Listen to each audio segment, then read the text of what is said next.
Viewers, உணவு நலம் சேனலுக்கு உங்களை வரவேற்கிறோம். எங்களுடைய சேனலை நீங்க சப்ஸ்கிரைப் பண்ணலனா சப்ஸ்கிரைப் பண்ணிடுங்க.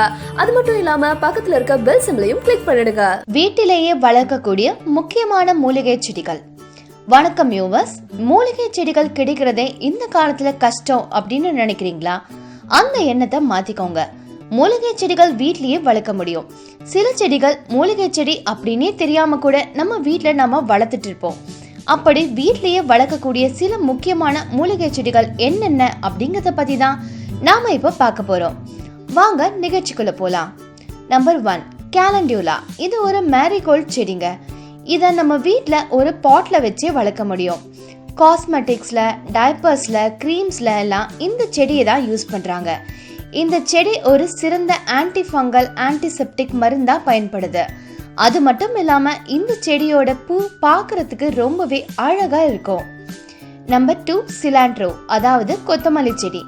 நம்ம வீட்லயே சுலபமா வளர்க்கக்கூடிய செடி இது. நம்மளோட எல்லா சமையலுக்கும் இந்த கொத்தமல்லி இலையும் கொத்தமல்லி விதைகளையும் யூஸ் பண்றோம்.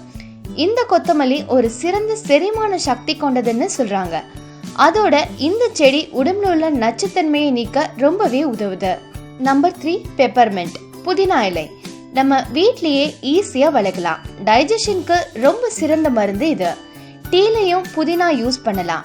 Number 4, rosemary. இந்த செடி வறட்சியான இடத்துல கூட வளர்க்கலாம். இந்த செடி நல்ல கான்சென்ட்ரேஷனும் மெமரி பவரும் தரும். Number 5, chamomile.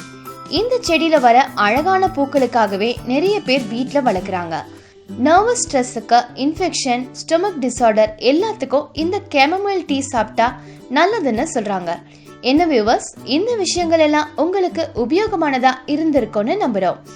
இந்த மாதிரி இன்னும் நிறைய விஷயங்களை பத்தி தெரிஞ்சுக்க எங்க சேனலை உடனே சப்ஸ்கிரைப் பண்ணுங்க.